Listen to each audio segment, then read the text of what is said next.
First question. Nowadays, many youth are practicing Islam and are seen as role models who don't have any specific Islamic education.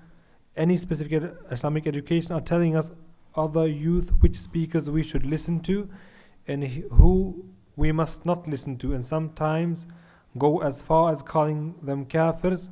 This confuses me and scares me sometimes. What can you say? What advice can you give me?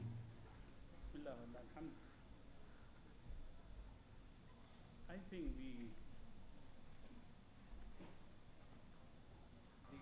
the lecture answered that question. The lecture which I have previously delivered answered that question. But I want to say to you, they have already said, I mean, Salaf هذه الأمة, فانظر إن هذا الدين إن هذا العلم دين إن هذا العلم دين فانظروا من تأخذون منه دينكم. This knowledge is a religion.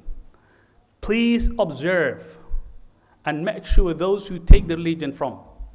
Do not sit with any sheikh, sit with a professional sheikh. Sheikh who has specialized in the field that he claims to be knowledgeable on it.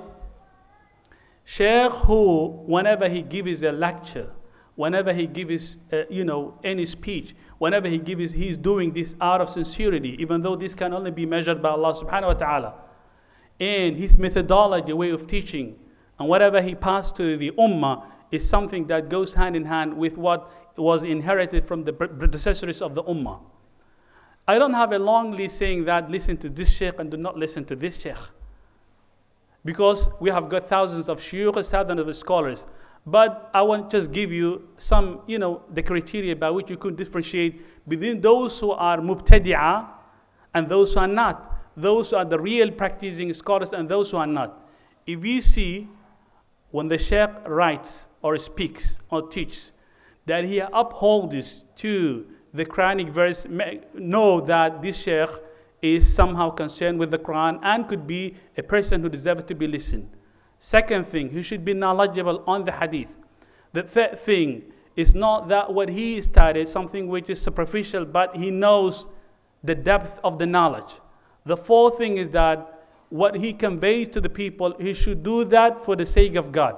This is what Ibn al-Qayyim al-Jawziyah and others might have mentioned in their book, is saying that if you see that the sheikh is following the methodology of the predecessors of the ummah, then know that he's the right guy that deserves to be listened to. If not, then just leave him. So, but we don't have a long list.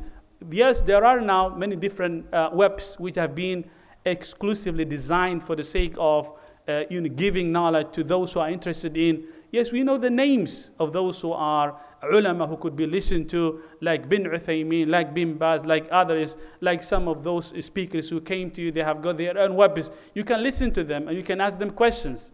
Then if you want to study, you need to immigrate and go to other places where, religion is studied. So I don't have a long list in which I could say, listen to this guy and do not listen. But these are the, the criteria just to be followed.